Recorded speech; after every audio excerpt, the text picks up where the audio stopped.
Freud, el deseo y la palabra como el lenguaje nos sueña. No hablamos, somos hablados. Esa es la sospecha que incomoda desde el inicio. Uno cree que dice lo que quiere, que elige las palabras como quien escoge monedas del bolsillo. Pero basta escuchar con atención. En la fila del camión, en una discusión de pareja, en una confesión a medias, para notar que algo se desliza, algo dice más de lo que quería decir. La lengua se adelanta al pensamiento. El deseo se cuela como un ladrón educado. No rompe la puerta. Entra saludando. Freud lo intuyó antes de que la lingüística lo confirmara.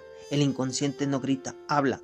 No con frases claras, sino con rodeos, repeticiones, silencios incómodos. La palabra no es un instrumento neutral, es un síntoma. Cada quien carga su diccionario privado, hecho de infancia, prohibiciones, vergüenzas, rezos, canciones mal aprendidas. Por eso, dos personas pueden usar la misma palabra, amor, miedo, madre, dinero, y no estar diciendo lo mismo. El lenguaje no comunica, delata. Hablar, entonces, no es expresar lo que uno es, sino poner en escena una falta. Decimos porque algo no está, porque algo se perdió, porque algo insiste. El deseo no es lo que queremos, sino lo que nos falta querer del todo, y la palabra aparece como sustituto, como parche mal cosido. Decimos estoy bien cuando no lo estamos. Decimos no me importa cuando importa demasiado. Decimos así soy para no seguir hablando. En el psicoanálisis, hablar no es conversar, es arriesgarse. La asociación libre no es una técnica elegante, es un acto violento contra el control del yo. Consiste en permitir que las palabras se equivoquen, que el sentido se tuerza, que la frase caiga mal, hablar sin saber a dónde se va, como el rap improvisado en la esquina, como el poema que se escribe sin plan, como un insulto que revela más amor que odio. El lenguaje, cuando se suelta, recuerda lo que el sujeto quiso olvidar. Octavio Paz decía que el poema es el lugar donde el lenguaje se mira a sí mismo. Freud diría algo más incómodo. El lenguaje es el lugar donde el deseo se esconde. Cada metáfora es una coartada, cada chiste una confesión tímida, cada lapsus una grieta por donde asoma la reprimido. No hablamos para decir la verdad, hablamos para rodearla. En la calle esto se sabe sin teoría. El albur, la rima, el doble sentido, la grosería creativa, todo eso es psicoanálisis popular. El cuerpo habla cuando la boca se hace la inocente, la palabra se vuelve trinchera, juego, máscara. No hay lenguaje puro. Toda frase tiene historia, toda voz tiene cicatriz. Este bloque no trata de aprender a hablar mejor, trata de escuchar qué habla cuando hablamos, de entender que el deseo no vive en el silencio, sino en la frase mal dicha, en la repetición absurda, en la palabra que vuelve como eco. Aquí no vamos a domesticar el lenguaje, vamos a dejar que nos sueñe. El deseo y la palabra como el lenguaje nos sueña. Freud no comenzó escuchando palabras bellas, escuchó tartamudeos, repeticiones torpes, frases que no iban a ningún lado, lo que otros médicos consideraban ruido, él lo tomó como señal. Donde la ciencia buscaba orden, Freud encontró sentido en el error. Y ahí ocurrió el giro decisivo. El síntoma no está detrás del lenguaje, está hecho del lenguaje. Antes de Freud, la palabra era vista como un medio para comunicar ideas. Después de Freud, la palabra se vuelve un campo de batalla. El sujeto habla, pero no gobierna del todo lo que dice. Se infiltra, insiste, regresa. Eso que regresa no es información, es deseo. No deseo inconsciente, no voluntad clara, sino ese empuje opaco que no sabe lo que quiere, pero quiere. La asociación libre nace de esta intuición. No es un método elegante ni ordenado, es casi una provocación. Diga lo que se le ocurra, no lo importante, no lo lógico, no lo correcto, lo primero, lo torpe, lo vergonzoso, porque el inconsciente no se manifiesta cuando el yo está cómodo, sino cuando pierde el control. La palabra libera del deber de tener sentido, empieza a decir otra cosa. Aquí aparece una de las tesis más incómodas del psicoanálisis. No somos dueños de nuestro discurso. El yo que habla cree dirigir la frase, pero apenas la frase avanza, algo se desvía. Se repite una palabra que no venía al caso. Se insiste en una historia mínima. Se evita un nombre propio. Se cambia el tiempo verbal. Ahí, en esos detalles, el deseo se deja ver como sombra. Freud observa que el inconsciente no habla en lenguaje técnico ni en conceptos abstractos. Habla en imágenes, desplazamientos, metáforas. Por eso el lenguaje cotidiano está lleno de poesía, involuntaria. Decimos me pasa, me ahogo, me tiene atado, no puedo tragar esto. El cuerpo aparece en la palabra porque el deseo nunca es puramente mental. El lenguaje es el punto donde el cuerpo encuentra una salida simbólica. Aquí conviene detenerse. El deseo no busca satisfacción directa, busca rodeos. Si buscara satisfacción inmediata, se agotaría. El deseo se sostiene en la falta y la palabra es una de sus mejores estrategias para mantener esa falta viva. Nombrar no es poseer, nombrar es aplazar. Decir amor no es amar, es bordear algo que no termina de alcanzarse. Por eso hablamos tanto de lo que además nos falta. En este punto, Lacan, lector radical de Freud, empuja la idea hasta el límite. El inconsciente está estructurado como un lenguaje. Esto no significa que el inconsciente sea gramática o diccionario, sino que funciona con leyes similares: sustitución, desplazamiento, juego de significantes. Una palabra lleva a otra, no por sentido, sino por sonido, por recuerdo, por asociación secreta. El deseo se desliza de significante en significante, como quien cambia de escondite. Pero no hace falta leer a Lacan para verlo, basta escuchar una discusión amorosa. Dos personas hablan durante horas y no se entienden, no porque no sepan expresarse, sino porque no hablan de lo mismo. Cada palabra activa una historia distinta. Cuando uno dice necesito espacio, el otro escucha abandono. El lenguaje no une, multiplica el malentendido, y ese malentendido no es error accidental, es estructural. Freud entiende entonces que el síntoma, la angustia, la obsesión, el dolor sin causa orgánica es una frase congelada, algo que no pudo decirse, pero tampoco pudo callarse. El síntoma es lenguaje endurecido, donde la palabra no circula, el cuerpo habló, donde el deseo fue censurado, regresó disfrazado. El síntoma no es un enemigo, es un mensaje cifrado. Por eso, el análisis no consiste en aconsejar ni en corregir, consiste en escuchar de otro modo. Escuchar no lo que el sujeto quiere decir, sino lo que dice sin querer. Escuchar las repeticiones como pistas, no como aburrimiento. Escuchar los silencios como frases incompletas. El analista no interpreta desde arriba, acompaña el recorrido del lenguaje hasta que algo se revela solo. Aquí aparece una verdad dura. No todo deseo quiere ser satisfecho. Algunos deseos quieren seguir hablando, quieren existir como palabra, no como acto. El sujeto que repite la misma historia no busca solución, busca decirla otra vez, porque en ese decir algo se sostiene. El lenguaje no es solo medio, es refugio. Octavio Paz intuyó esto cuando escribió que la palabra poética no explica, revela. La poesía no aclara el mundo, lo vuelve más espeso. Freud estaría de acuerdo. El inconsciente no quiere claridad, quiere insistir. Por eso el poema, el rap improvisado, la letanía religiosa, el rezo aprendido de memoria, funcionan como vehículos del deseo. No dicen algo nuevo, lo dicen de otra manera. En el barrio esto se sabe. El albur no es solo juego sexual, es duelo simbólico. El que gana no es el más fuerte, sino el que maneja mejor la ambigüedad. El doble sentido es una forma popular de asociación libre. Una palabra lleva a otra sin pedir permiso. El deseo circula protegido por la risa. Lo que no se puede decir de frente se dice torcido. Freud nunca habló de rap ni de poesía oral, pero entendió la lógica, el ritmo, la repetición, la rima crean un espacio donde el sentido se afloja, donde la palabra deja de obedecer al orden y empieza a obedecer al deseo. No es casual que en momentos de crisis la gente escriba, cante, murmure.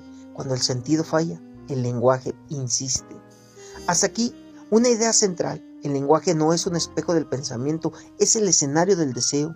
No hablamos para decir lo que pensamos, pensamos a partir de lo que emerge en ella. Somos el efecto tardío de nuestras propias frases. Pero ¿qué pasa cuando el lenguaje no alcanza? Cuando el deseo se repite sin descanso, cuando la palabra gira en círculo y no libera.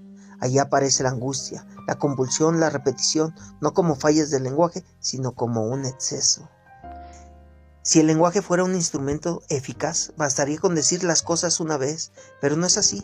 Decimos y volvemos a decir. Contamos la misma anécdota con variaciones mínimas. Repetimos una frase que ya no significa nada, pero que sigue funcionando como amuleto. La repetición no es torpeza, es estructura del deseo. El inconsciente no aprende por comprensión, aprende por insistencia. Freud descubre esto escuchando a sus pacientes girar alrededor del mismo punto sin tocarlo nunca. No es que no quieran llegar, es que llegar sería perder el deseo. El lenguaje permite esta danza circular. Cada palabra bordea el núcleo sin nombrarlo, y cuando parece que se va a decir algo decisivo, aparece el chiste, el desvío, la anécdota lateral. El deseo se protege de su propia satisfacción. Aquí emerge la angustia, no como miedo a un objeto concreto, sino como señal de que el lenguaje se queda corto. La angustia aparece cuando la palabra ya no alcanza a cubrir la falta, cuando el deseo queda demasiado expuesto. En esos momentos, el sujeto se queda sin frases, sin metáforas, sin rodeos. El silencio pesa, el cuerpo tiembla, la garganta se cierra. La angustia es el punto donde el lenguaje falla, pero no desaparece, se vuelve presión. Frente a esta falla, el sujeto inventa soluciones, ritualiza el discurso, se aferra a fórmulas, reza, cuenta números, repite mantras personales. Todo va a estar bien, así soy yo, ya pasó. No importa si son verdades, importa que sostengan el ritmo. El lenguaje aquí funciona como defensa, no cura el deseo, lo administra. Freud entiende que el síntoma es una de esas defensas. No es ausencia de palabra, sino palabra endurecida. El obsesivo que repite mentalmente una frase no está loco, está tratando de amarrar el deseo con significantes. El histérico que dramatiza el cuerpo está hablando con gestos. El fóbico que nombra un objeto peligroso está desplazando el miedo para poder decirlo. El síntoma no calla, habla de más. En este punto, la asociación libre se revela como acto ético. No busca eliminar el síntoma rápidamente, sino devolverle movimiento, permitir que la palabra vuelva a circular, que se equivoque, que se contradiga. El análisis no promete felicidad, promete escuchar. Y en esa escucha, algo se desplaza, no porque se encuentre la palabra correcta, sino porque se deja de creer que existe. Aquí conviene desmontar una ilusión común, que el análisis enseña a decir lo que uno siente. En realidad enseña a soportar que nunca se dice todo, que el deseo no cabe entre el lenguaje, que siempre habrá resto. La palabra no resuelve la falta, la bordea con elegancia variable, y aprender a vivir con esa falta es más honesto que llenarla con consignas. Octavio Paz hablaba del poema como herida que canta. Freud hablaría del síntoma como poema involuntario. Ambos coinciden en algo: la palabra verdadera no es transparente, no ilumina, hiere con precisión. Por eso las frases que más nos afectan no son las más claras, sino las más ambiguas. Un ya veremos, un como quieras, un tú sabrás. En esas frases mínimas se juega un mundo de deseo. En la cultura contemporánea, esto se acelera. La palabra circula rápido, se repite sin digestión. Memes, frases motivacionales, consignas políticas, eslogan publicitarios. El lenguaje se vuelve mercancía, pero incluso ahí el deseo insiste. El meme que se comparte compulsivamente no es solo gracioso, toca un punto sensible, nombra lo que no se puede decir directamente. La ironía digital no cancela el inconsciente, lo hace viral. El problema no es el exceso de palabras, sino su uso anestésico. Cuando el lenguaje se usa para atrapar la angustia, se vuelve ruido. Cuando se usa para sostenerla sin huir, se vuelve experiencia. Freud apostó por esta segunda vía, no por romanticismo, sino por honestidad clínica. El sujeto no se cura hablando bonito, se transforma escuchando distinto. Aquí entra una idea incómoda. El análisis no busca que el deseo desaparezca, busca que el sujeto se haga responsable de él, y eso implica aceptar que el lenguaje nunca será suficiente, que siempre diremos de más o de menos, que siempre habrá malentendido, pero ese malentendido no es tragedia, es condición de posibilidad del vínculo. Si nos entendiéramos del todo, no habría deseo. En la calle, esto se vive a diario. Las relaciones se sostienen en frases maldichas, en promesas ambiguas, en silencios compartidos. Nadie ama con definiciones claras, se ama con palabras torcidas, con canciones repetidas, con apodos, con chistes internos. El deseo no necesita precisión, necesita ritmo. El lenguaje, cuando no se endurece, ofrece ese ritmo. Freud nos enseñó a hablar mejor, Nos enseñó a escuchar lo que insiste, a no huir de la repetición, a leer el síntoma como texto, a sospechar del yo que cree dominar discurso. El lenguaje no nos pertenece, nos atraviesa, y en ese atravesamiento algo de nosotros se inscribe sin permiso. Ese bloque no concluye con una técnica, sino con una advertencia. Cada vez que hablas, algo más habla contigo. No es enemigo ni aliado, es tu deseo buscando forma, y mientras haya palabra, seguirá buscando. Después de recorrer el lenguaje como escena del deseo, queda una certeza incómoda. No hay palabra final. Ninguna frase clausura el sentido. Ninguna convención lo dice de todo. Ningún discurso nos devuelve una identidad completa. Y sin embargo, seguimos hablando. No por error, sino porque en ese fracaso persistente se sostiene algo esencial. El deseo no quiere resolverse, quiere seguir existiendo. Freud no nos dejó una teoría del lenguaje para comunicarnos mejor, sino una ética de la escucha. Escuchar implica aceptar que el sentido se escapa, que la palabra resbala, que el yo no manda. Implica renunciar a la ilusión de la transparencia. Cuando hablamos creyendo que dominamos lo que decimos, el deseo se esconde. Cuando aceptamos que algo nos excede, el deseo aparece. El lenguaje no es un puente entre sujetos, es un campo minado. Cada palabra puede herir, confundir, abrir, pero también es el único lugar donde el deseo puede alojarse sin volverse puro impulso. La palabra civiliza al deseo sin domesticarlo del todo, le da forma sin apagarlo. Por eso el psicoanálisis no calla al sujeto, lo invita a decir, aun sabiendo que decir nunca será suficiente. Hay alguna ganancia silenciosa en esta renuncia. Cuando dejamos de buscar la palabra correcta, aparece la palabra viva, la que no pertenece, la que no pretende explicar, sino tocar, la que no se impone, sino que resuena. En ese punto, el lenguaje deja de ser defensa y se vuelve experiencia, no porque cure, sino porque permite habitar la falta sin negarla. Esto tiene consecuencias prácticas. Cambia la forma de escuchar al otro. Ya no se busca corregir, aconsejar, cerrar. Se escucha la repetición como señal, no como molestia. Se escucha el silencio como frase suspendida. Se escucha el chiste como confesión tímida. Escuchar así es un acto político menor, pero radical. No reducir al otro a lo que dice conscientemente. También cambia la relación con uno mismo. El sujeto deja de exigirse coherencia total. Acepta que hay contradicción, lapsus, exceso. Que decir no sé es a veces la forma más honesta de hablar. El lenguaje deja de ser una obligación moral y se vuelve un territorio de exploración, no para encontrarse, sino para perderse con estilo. En tiempos de saturación discursiva, opiniones inmediatas, identidades rígidas, consignas veloces, esta posición es casi subversiva. No responder de inmediato, no cerrar el sentido, no convertir el deseo en eslogan. Freud no ofrece consuelo rápido, ofrece tiempo. Tiempo para que la palabra haga su trabajo lento, torcido, a veces cruel. Ese bloque no termina enseñando a hablar, sino enseñando a soportar el habla, a vivir con la incompletud de la frase.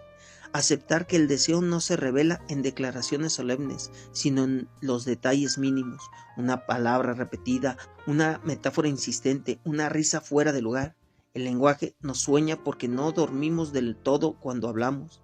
Algo vela, algo insiste, algo quiere decirse otra vez. No para ser entendido, sino para seguir vivo. En el siguiente bloque, ese resto que el lenguaje no logra tramitar del todo se vuelve más oscuro. La culpa.